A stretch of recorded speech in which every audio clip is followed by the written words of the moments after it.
Subhanaka la ilma lana illa ma 'allamtana innaka antal alimul hakim. Wa tub alaina innaka antat tawwabur rahim wa 'allimna min ladunka ilman nafi'a ya dzal jalali wal ikram. Pada Sayyidat akan membuka halaman 162. Bagian ba ya. Qul sahih idza kanatil ibaratu sahihah. Wa qul khata' idza kanatil ibaratu khati'atan. Wifqan linnasis sabiq. Artinya, ucapkan atau tentukan kalimat yang ada berikut ini dari nomor 1 sampai nomor 10. Sahih kalau kalimatnya sesuai maknanya dengan teks yang sudah pernah kita baca. Khata kalau tidak sesuai maknanya dan dari teks yang kita baca. Coba nomor 1. Makanat mu'jizatu Musa alaihissalam illa ma'nawiyatun. Mujizatnya Nabi Musa itu hanyalah maknawiyah. Betulkah mujizatnya Nabi Musa itu maknawiyah? Foto. Iya, foto. Betul, mujizatnya Nabi Musa itu hissiyah. Ya, fisik atau material. Pertanyaannya, alima Muhammadun sallallahu alaihi wasallam munzu awalil amri anna nasa lan yastati'u ayyatu bi hadzal qur'ani walau ayatan. Nabi Muhammad sallallahu alaihi wasallam mengetahui dari semenjak awal bahwasanya orang-orang tidak akan mampu membuat seperti Al-Qur'an meskipun satu ayat. Itu betul nggak? Betul. Sahih. Sahih. Sahih. Ya. Nomor salisa. Istata'a ummatu Isa alaihi salam ayyushahidu ba'da mu'jizati Musa alaihi salam. Artinya umatnya Nabi Isa dapat menyaksikan sebagian mukjizatnya Nabi Musa alaihissalam. Sahih khata. Jadi kalau mukjizat yang fisik itu, yang material itu hanya bisa dilihat oleh umatnya di saat itu saja, umatnya sendiri di masa itu saja, di tempat itu saja. Yang lain nggak tahu. Jadi umatnya Nabi Musa saja yang tahu mukjizat Nabi Musa. Itu pun di tempat di mana orang-orang di situ ada. Kalau di tempat yang lain nggak tahu. Kullu ar-rabi ya'rifu jamalun uslub Al-Qur'an. Semua orang Arab tahu indahnya Al-Qur'an. Ada yang tidak mau mendengar, ada yang menyepelekan sehingga dia tidak tahu dengan Al-Qur'an. Karena antipati dulu, sudah belum apa-apa, sudah ogah dulu, nggak mau mendengarkan. Ya jadi tidak tahu. Itu tidak semua. Orang Arab ya, orang di mana Nabi SAW ada waktu itu. Tapi tidak semuanya beriman, semuanya kafir. Sehingga yang kafir-kafir itu karena menolak kebenaran, belum apa-apa menutup telinga, menutup hati, maka tidak tahu keindahannya. Jadi kalau moto, Bapak Ibu semua misalkan berlangganan sinyal tertentu di HP-nya. Sinyalnya sudah tersedia di atas ini, jaringannya tersedia. Tapi kalau handphone Bapak Ibu matikan, mana bisa kan menangkap. Itu gampangnya. Hidayah Allah itu sudah tersedia. Tersedia tuh. Melalui Al-Quran, melalui nasihat orang, melalui pencerahan orang dan sebagainya udah tersedia. Tinggal orang yang menangkapnya, hatinya dibuka atau tidak gitu. Kalau hatinya dibuka, insya Allah dia dapat. Tapi kalau hatinya belum ditutup, ya nggak dapat. Itulah sama, itu ilustrasinya sinyal handphone kita begitu. Kalau handphonenya dimatikan, ya nggak dapat sinyal. Selanjutnya, al-namrah al-khamisah. Uslub Qur'ana yusabbih uslub syiar syair. Ungkapan Al-Quran mirip dengan ungkapan syair. Ungkapan syair, betul nggak? Salah, iya. Khata. Nomor namro as-sadisah. Innama tahaddatsul Qur'ana 'anil ahwali umamu sabiqah. Al-Quran hanya menceritakan orang terdahulu. Khoto. Foto. Karena ada juga yang akan datang. Mendatang. Foto berarti. Sahih. La namra sabi'ah. Laisat li Muhammadin sallallahu alaihi wasallam ma'lumatin ijtimaiyatin wasi'atin. Nabi Muhammad tidak memiliki pengetahuan masyarakatan yang luas. Betul atau salah? Nabi tidak mengetahui informasi-informasi masyarakat secara luas. Kenapa Nabi tidak tahu semua? Karena Nabi bukan pembaca. Tidak bisa baca. Kecuali yang diwahyukan oleh Allah. Tapi kalau ditanya, apakah Nabi tahu kebudayaan-kebudayaan luar? Enggak tahu. 8. Al-Qur'ana kitabu ilmin. Artinya apa, Bun?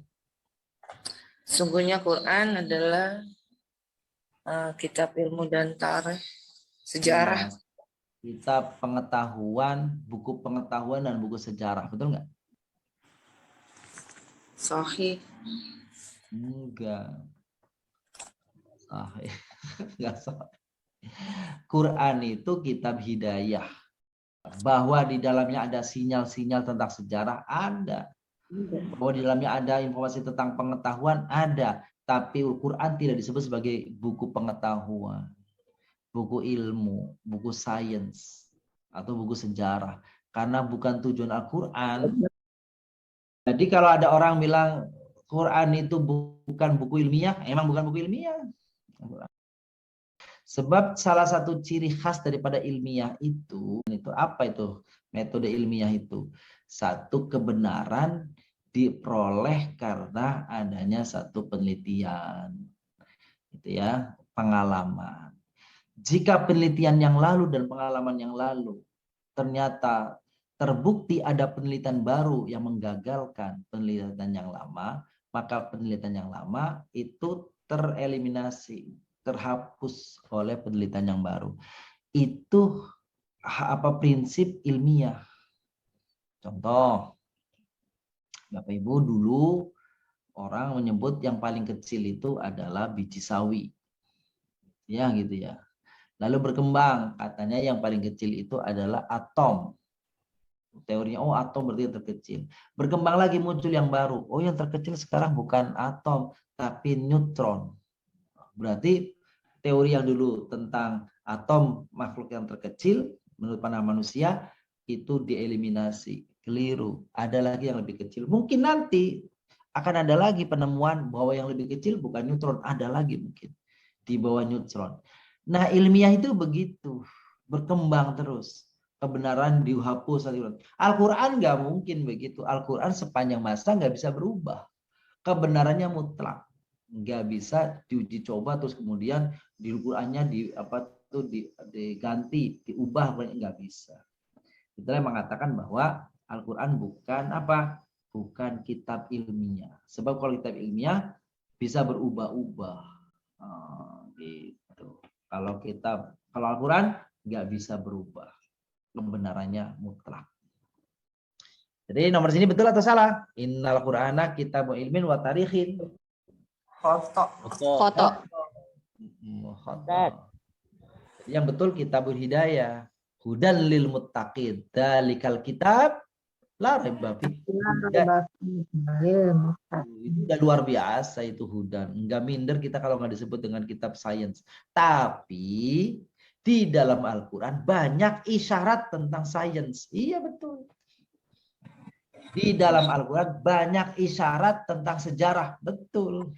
Tapi dia bukan buku sejarah. Kemarin yang Pak Ustadz bilang ada 4 mukjizat Al-Quran, 1 keindahan, 2 sejarah sebelum dan sejarah. Yang ketiga bisa sebagai dasar untuk penelitian, tapi tetap bukan ilmiah ya kita ngomongnya. Bahwa ada isyarat-isyarat yang menjadi dasar orang melakukan penelitian, ya betul. Tapi Al-Qur'annya kitab suci. Oh gitu ya. Gitu. Jadi dibedakan antara, kenapa? Karena ilmiah tadi tuh. Ilmiah itu sesuatu yang bisa dia revisi. Oh gitu. Al-Qur'an bisa direvisi. Enggak boleh. Sekarang 9. Qabla nuzulil Qur'ani lam yakun lil arabi ulumun munazzamatun. Qabla nuzulil Qur'ani lam yakun lil arabi ulumun munazzamatun. Apa sih artinya, Bun? Jadi sebelum turun Al-Quran, orang-orang Arab tidak memiliki ilmu yang tersusun. Iya, yang terbukukan tuh nggak ada di Arab tuh, nggak ada. Nah, setelah Al-Quran turun baru tuh dibukukan ilmu-ilmu tafsir muncul, ilmu falak, ilmu astronomi, macam-macam ilmu. Itu semangatnya kenapa? Karena Nabi menyuruh menulis. Kan Al-Quran ditulis. Gitu. Sebelum itu tradisi Arab itu bukan tradisi menulis, tradisi lisan. Maka belum ada ilmu-ilmu yang tersusun secara rapi di dalam buku, di dalam susunan sistematis itu nggak ada. Nah, ketika Al-Quran turun, justru orang Arab itulah mengambil semangat, oh ternyata menulis. Maka tersusunlah kitab-kitab itu. Nah, itu semangatnya Al-Quran. Itu ya. Sementara di luar, di Yunani di mana, sudah biasa itu budaya menulis, budaya membuat menerbitkan buku itu sudah ada jauh sebelum Rasulullah hadir. Justru sudah ada di Barat, di Yunani ya, Sokrates, Aristoteles, ya Plato, itu tokoh-tokoh filosof sudah ada buku, sudah ada apa gitu. Nah itu di bangsa Arab enggak terbiasa, beda. Arab itu tradisinya perang waktu itu ya, lisan, tradisi lisan, menghafal itu dia. Nah, Quran turun justru lambat laun merubah, penambahan dari yang cuma menghafal, menulis, menganalisa, sehingga luar biasa terbitlah kitab-kitab di masa keemasan Islam, dan itu menjadi masa kemunduran Barat. Gitu. Karena ilmu dikuasai orang-orang Islam. Baik, berarti betul atau salah? Sahih, betul Ustaz. Iya. Terakhir. Lam yusafir ar-Rasulullah sallallahu alaihi wasallam ila Syam illa marratain. Itu artinya Rasul tidak bepergian ke Syam. Syam itu Palestina sekarang, kira-kira Palestina. Kecuali 2 kali. Betulkah? Betul. Betul, Nabi cuma berpergian ke Palestina 2 kali. Ya, selain itu nggak pernah. Artinya apa maksudnya ini? Mau ngasih tahu apa nih? Palestina itu waktu itu Bapak Ibu, Syam itu waktu itu adalah pusat kekuasaan Romawi di wilayah Asia itu. Bukan perdagangan, kekuasaan kerajaan dan pusat agama Kristen. Itu Romawi, itu di Syam gitu ya. Nabi kalau sering ke situ, artinya Nabi akan berinteraksi dengan orang-orang Nasrani, Katolik ke situ, sehingga Nabi akan banyak pengetahuan tentang masa lalu. Di Taurat Injil kan dijelaskan, ada kisah Nabi Nuh, ada kisah Noah ya, ada Moses kan gitu, diceritakan semua. Tapi Nabi kan cuma ke situ 2 kali, dan untuk urusan dagang. Tapi bercerita tentang masa dahulu itu semua nabi 25 ada semua di situ. Ada Mitri, oleh Ibrahim. Berarti nggak mungkin nih itu hasil interaksi Nabi dengan orang-orang Syam sehingga banyak tahu tentang masa dahulu, kecuali karena Nabi diwahyukan oleh Allah. Ada lagi satu lagi, Bapak Ibu. Nabi SAW itu hidupnya di padang pasir atau di lautan? Padang pasir. Padang pasir. Di padang pasir. Tapi di ayat Al-Quran, di surat Al-Ahzab, itu ada berbicara tentang badai laut. Justru itu Al-Quran kok bicara tentang badai, dan itu detail. Padahal Nabi nggak pernah di laut. Itu menunjukkan bahwasanya wahyu Al-Quran itu bukan buatan Nabi. Maka ada seorang pelaut yang masuk Islam gara-gara membaca ayat itu tuh tentang badai di lautan. Surat An-Nur ayat 40. Atau keadaan orang-orang kafir seperti gelap gulita di lautan yang dalam, yang diliputi oleh gelombang demi gelombang. Di atasnya ada lagi awan gelap. Itulah gelap gulita yang berlapis-lapis. Apabila dia mengeluarkan tangannya, hampir tidak dapat melihatnya. Barang siapa tidak diberi cahaya atau petunjuk oleh Allah, maka dia tidak mempunyai cahaya sedikit pun. Nah itu dia. Nah ayat itu berbicara tentang itu orang pelaut tahu tuh seperti itu gambaran badai di laut itu. Padahal Nabi kan nggak pernah ketemu badai di laut. Emang ada sejarah Nabi ke laut gitu nyebrang? Nggak ada. Nabi itu kesam itu daratan. Ada lagi misalkan Nabi SAW saat itu ditantang oleh orang-orang kafir Quraisy agar membelah bulan. Lalu Rasulullah mengangkat tangannya memberi isyarat ke bulan dan bulan itu terbelah. Itu insyiqaqul qamar, dalam Al-Quran ada itu. Wa insyiqaqul qamar. Tapi dalam konteks Al-Quran bicaranya bilang apa tuh? Kiamat telah dekat karena bulan telah terbelah, gitu ya. Terbelah, lalu kemudian nutup lagi. Itu di depan orang-orang Quraisy, lihat. Tapi begitu dibuktikan begitu mukjizat itu mukjizat hissi, fisik tuh Nabi. Nabi itu punya mukjizat fisik juga. Tapi hanya dilihat oleh orang yang ada di situ saja, yang lain nggak tahu. Pada awal tahun 2000-an, saya baca itu ada orang seorang ilmuwan ya, seorang ilmuwan dia bercerita dia sedang memperhatikan dialog di radio BBC itu tentang seorang astronot yang pulang dari bulan. Itu lagi ada wawancara di BBC itu. Lalu wawancara di BBC itu sampai pada kalimat diceritakan bagaimana kondisi bulan. Gini. Ada kalimat di dalamnya itu si astronot mengatakan bahwa saya menemukan satu keheranan. Kenapa ada semacam garis di bulan itu seperti garis meridian, garis yang melingkar ujung itu, yang sepertinya itu pas diteliti itu kayak ada bekas belahan. Batu pecah, tapi ternyata batu pecah itu urut gitu, seperti ya batu yang pecah kemudian ditaklukkan kembali. Dia dengar itu, dia pernah dengar itu kisah gitu bahwa sejarah Rasulullah SAW itu di zaman Nabi Muhammad waktu itu belum Islam ya, ada begitu. Akhirnya dia suatu saat dia pergi ke Mesir dan dia datang kepada syekh di Mesir, orang alim di Mesir, dia berdialog, dikasih Al-Quran oleh syekhnya, ditunjukkan ayat Al-Qurannya. Dan dia kagum, akhirnya dia masuk Islam. Terakhir, Nabi SAW kan tadi melakukan perjalanan cuma ke Syam, nggak tahu, nggak pernah berinteraksi dengan para ilmuwan, nggak pernah apa. Tapi Al-Quran ada sinyal di Al-Quran bahwasanya bumi ini berputar. Ini berputar.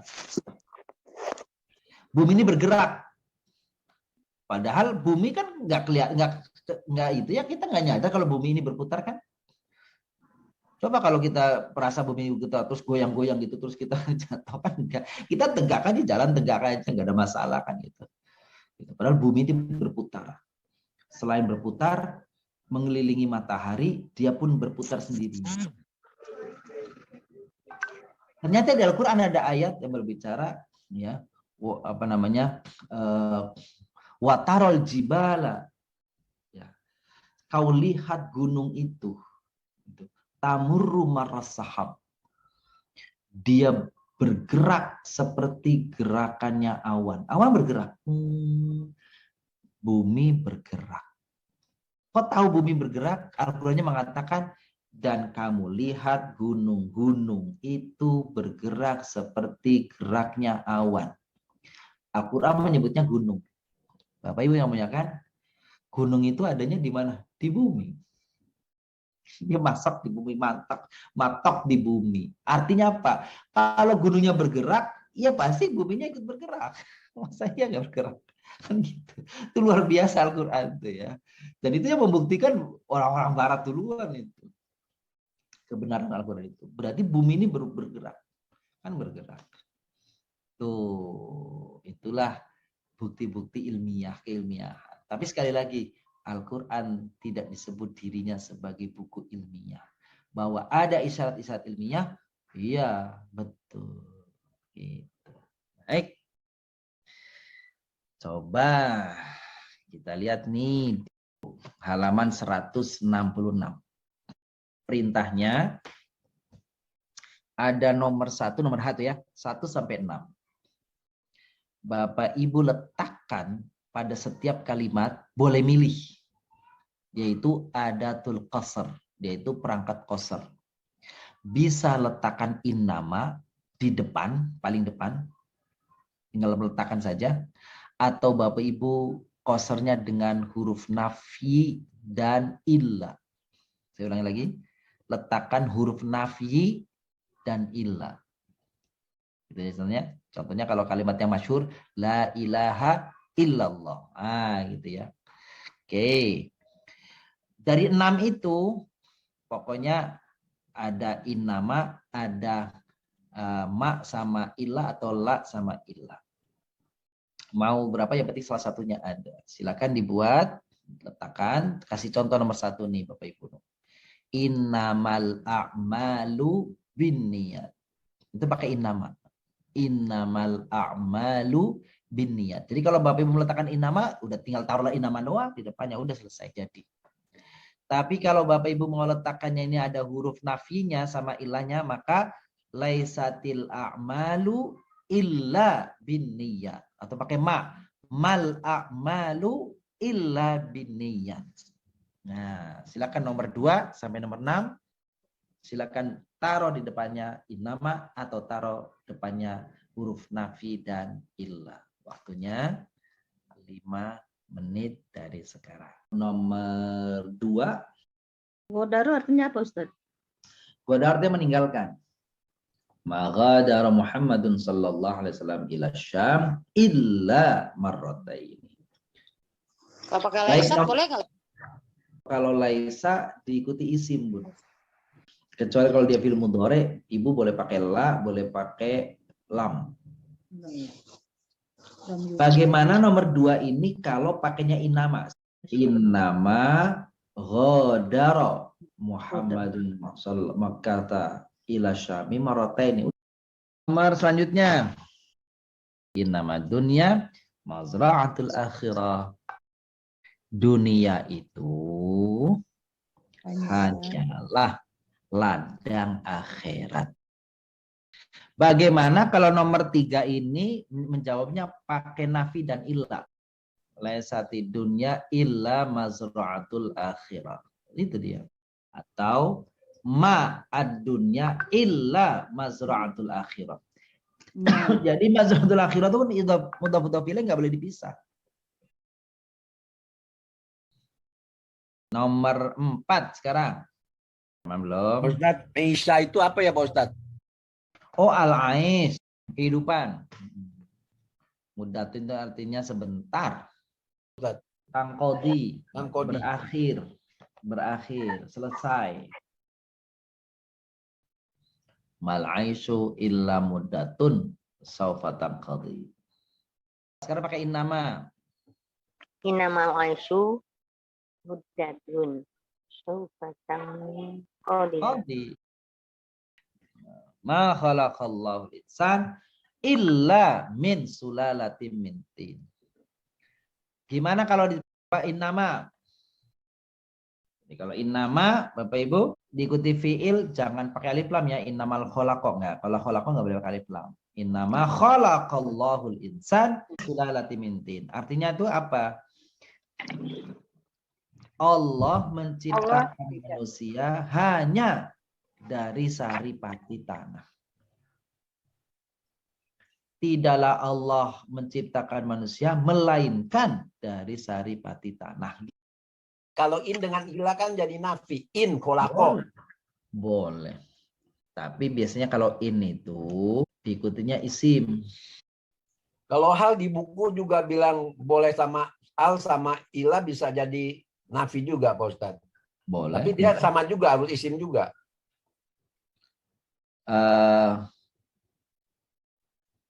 Kalau ini ya kayaknya isim juga dia. Masuknya gini, masuk pada jumlah ismiyah masuk. Oh, jumlah ismiyah.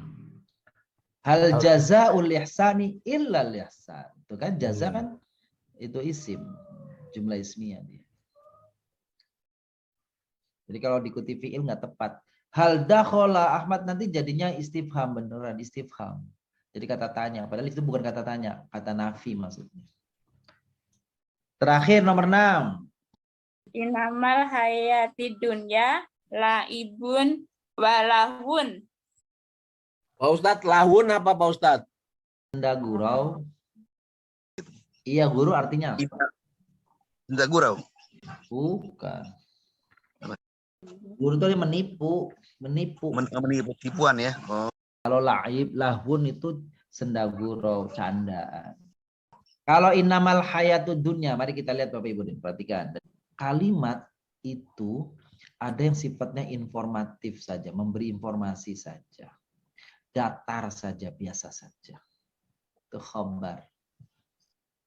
Tapi ada kalimat, ada informasi yang perlu menarik perhatian orang yang mendengar gitu, supaya dia yakin dengan apa yang kita sampaikan, maka perlu apa tuh penegasan, perlu penguatan, perlu pengkhususan agar pesan yang kita sampaikan itu diterima dengan baik. Caranya adalah salah satunya sekarang nih dengan metode qasr namanya, al-qasru. Al-qasru itu maknanya bisa mengkhususkan, maknanya bisa menghanyakan, spesial, khusus, hanya, terbatas. Caranya ada 2 metodenya caranya. Metode pertama dengan menambahkan huruf nafi dengan illa. Huruf nafinya apa saja? Itu macam-macam. Huruf nafi dalam konteks qasr itu pertama ada ma, artinya tidak. Ada la, artinya tidak atau jangan. Ada lam, artinya tidak atau belum. Hal artinya tidak, ada in artinya tidak. Yang kedua, menggunakan innama. Kalau ada qasr berarti ada yang dikhususkan, ada yang dibatasi, ada yang mau dituju, yang dikhususkan yang mana. Caranya begini Bapak Ibu. Kalau kalimatnya menggunakan nafi dan istisna, illa, maka maksur alaih kata-kata yang dikhususkan itu datang persis setelah illa. Jadi kalau wama arsalnaka illa rahmatan, rahmatannya berarti itu maksur alaihi. Wama Muhammadun illa rasulun, rasulunnya berarti itu apa namanya maksur alaihnya. Lam yadhabut tullabu fi yaubil jumu'ati illa Ahmad, berarti Ahmadnya. Jadi kalau ada illa, maka yang jadi maksur alaihi persis setelah illa. Wa ma khalaqtul jinna wal insa illa liya'budun. Nah, liya'budunya itu berarti. Ya. Wa ma ja'alna ashaban nari illa malaikatan. Mana maksud alaihnya? Malaikatan. Malaikatan. Wa ma ja'alna iddatahum illa fitnatan. Mana berarti? Fitnatan. Sekarang kalau innama bagaimana innama? Inama juga adat qasr namanya. Perangkat, alat, huruf untuk menunjukkan qasr, penghanyaan, pengkhususan. Kalau inama bukan setelah inama, malah justru setelah itu belakang. Nah, ini harus pemahaman. Kadang-kadang di belakang, kadang-kadang di belakang, paling ujung. Tapi nggak selalu. Harus dipahami. Kalau ada ilah, setelah ilah persis. Tapi kalau inama, bukan setelah inama justru. Contoh Bapak Ibu kita lihat di halaman 166 tadi. Innamal a'malu binniyat. Berarti yang menjadi maksud alaihi binniyat. Innama ghadar Muhammadun Makkah illa syami marrataini. Mana yang jadi maksud alaihi? Marrataini. Innama dunya mazra'atul akhirah. Mana berarti? Mazra'atun saja. Akhirnya namanya mudhaf ilaih. Innamal aisyu muddatun saufa tanqadi. Mana maksud alainya? Muddatun. Innama khalaqallahu linsana min sulalatin min tin. Min sulalatin. Karena min sulalatin min tin itu satu kata Bapak Ibu, satu makna. Sulalatin min tin artinya sari pati tanah. Nah, innamal hayatud dunya la'ibun walahun. Mana maksud alainya? Laibun. Laibun, betul. Kalau lahun itu bukan maksud, dia maktuf. Sekarang kalau pakai ilah. Kan? Wa mal hayatud dunya illa la'ibun walahun. Mana maksud alainya? Laib saja. Laibun. Walahun itu maktuf. Maktuf. Mal aisyu illa muddatun sawfa tanqadi. Mana? Betul, muddatun. Jadi sebenarnya antara yang pakai ma sama illa dengan inama sama tuh, maktuf alainya sama. Cuma bedanya kalau inama sendirian di depan, terus maksud alainya di belakang, gitu kan? Dan kalau ada illa kan di belakang tempatnya. Jadi sebenarnya sama. Jadi kalau gini, la ilaha illallah. Maksud alaihnya yang mana? Allah. Allah. La haula wa la quwata illa billah. Mana berarti maksud alaihnya? Billah. Kalau innamal mu'minun allazi iza dzukirullah wajilat qulubuhum. Oh, itu wajilat. Hanya orang-orang yang bergetar hatinya saja. Gitu. Hanya orang yang hatinya bergetar saja. Nama amruhu idza arada syai'an ayaqula lahu. Ya, itu pemahaman ya. Maka di mana itu maksud alainya? Maksud alainya ayaqula lahu. I'rabnya setelah illa itu apa Ustaz? Apa nasab apa rofa atau nasab? Nah, itu berarti Ibu harus kembali ke pelajaran tentang istisna. Oh. Yang dengan illa itu ya. Iya, jadi nanti saya jelaskan panjang nanti bagaimana kalau musbat, bagaimana kalau manfi. Ya. Bagaimana kalau tam, bagaimana kalau nakis. Wah, itu panjang tuh ya. Nah, nanti satu saat kalau waktunya panjang boleh. Gitu. Tapi sebelum saya jelaskan panjang lebar, Bapak Ibu cek dulu, buka dulu bab tentang apa? Istisna. Baik. Bapak Ibu yang muliakan, untuk hari ini sampai di sini pertemuan kita. Ya, mari kita akhiri bersama dengan membaca kafaratul majlis. Subhanakallahumma bihamdik. Asyhadu an la ilaha illa anta astaghfiruka wa atubu ilaik. Assalamualaikum warahmatullahi wabarakatuh.